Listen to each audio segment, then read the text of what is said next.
Hey YouTube, Traffics here, bringing you guys an update of the Avengers BAMF Lipo Ready M4. As promised, I'm going to go ahead and take it apart today and show you guys the internals of the gun, which are actually quite nice. It's nice for the price that you're paying for it. Where they really did drop off in quality is the external build of this gun. I'm going to go ahead and show you guys two updates I have for you, and then I'm going to go ahead and get into the gearbox. I am going to cut to the gearbox after I show you two things involving a spring here and the spring with the bolt, just because this gun disassembles just like any other M4 on the market. You can find a disassembly guide anywhere and it'll disassemble the same way. The only difference is this bolt release right here does have a pin that runs this way. You'll just have to pop it out and then pull it out and then pull off your bolt release, and then everything else will come apart the way it should. I'm going to go ahead and show you guys the cycling of the gun. This is my favorite part of the gun as far as functionality. This micro switch trigger. I love playing in semi, and this thing is quite nice.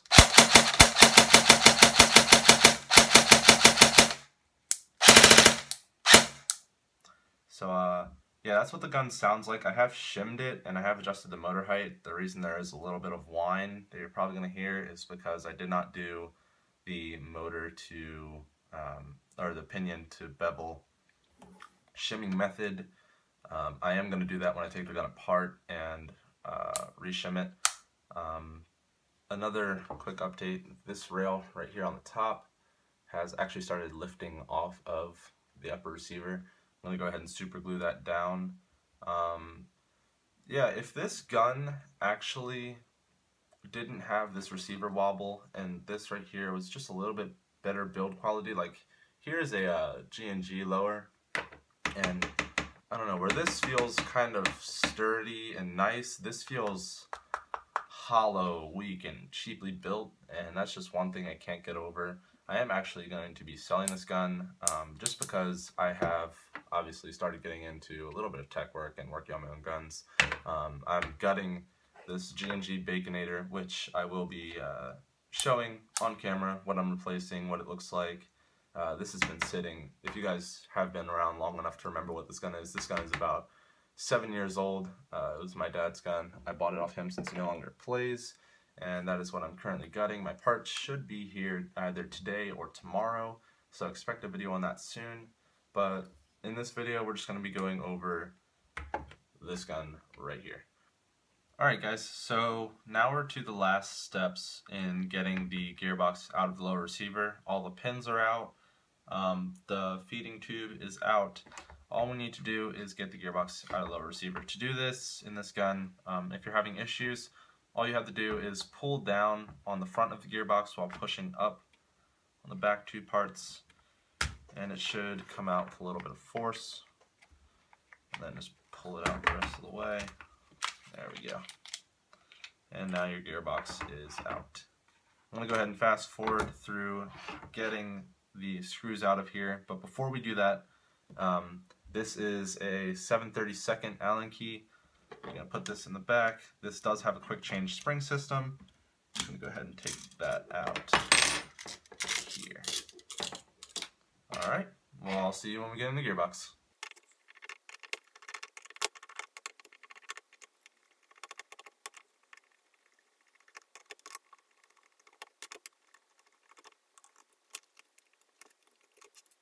So here we are at the last stages of opening the gearbox. All we have to do is separate the two halves, and what you're going to want to do is you're going to hold down your trigger, and I will actually demonstrate to you what happens if you do not, just so you are careful. This little spring here, I actually spent about 45 minutes trying to find the first time I opened this up, because what happens is this spring isn't very well set, and when you let it go, it just kind of pops out of there. Mine did it way worse, and this spring kind of went flying with it. So be careful when you're taking that apart. Hold on to your trigger. Since your spring's already out, it's one less thing you have to do. All you have to do is hold down and just separate the two halves. These are 6mm bearings, I believe. Most people say that 8mm is the way to go. I'm not really an experienced tech. I'd say I'm pretty novice level, so I don't know what to say about that. Here is your tappet plate with your cylinder, cylinder head, piston head, etc. One nice thing they do include here is a metal toothed piston. That is really nice. Makes upgrading this actually a little bit easier because you won't have to replace your piston and or your piston head. You can pretty much leave these alone. Find yourself a nice cylinder and cylinder head because compression in here could be better. This is probably partially due to the fact that this is a single O-ring cylinder head design. But you know, this is a stock gun. For the price you're getting it, it's actually quite nice. Standard 18-to-1 gears. You got your micro switch trigger design here, and that's pretty much all there is to it. Plastic spring guide. Quick change spring system's nice. Metal tooth piston's nice.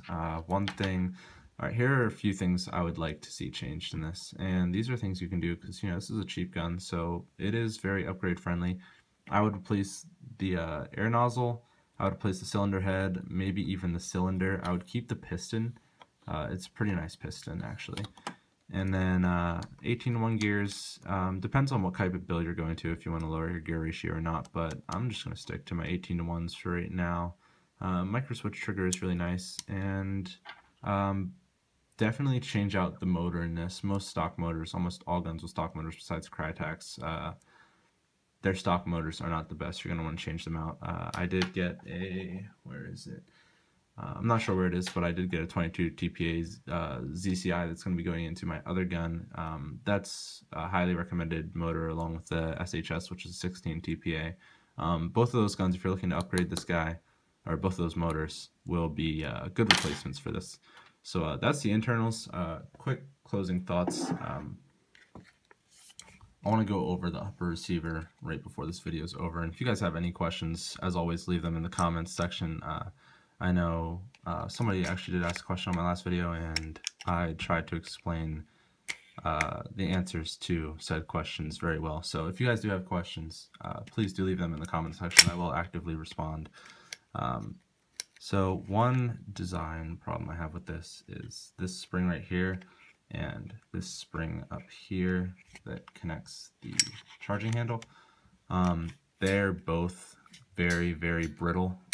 If you don't know what you're doing, you're supposed to slide the two receivers apart this way instead of just lifting this receiver off. If you do that, when you go to put the gun back together, what will happen is you'll get what I did here. It was so bad on the charging handle spring that I went ahead and replaced it. And in case you guys need to do that as well, I got these two replacement springs from Lowe's. You just need to take two coils off and then make another hook yourself, and it'll work just fine. Last thing, this inner barrel actually gets caught in here, or usually gets caught in here. Wow, I actually got it through. It usually gets caught in here.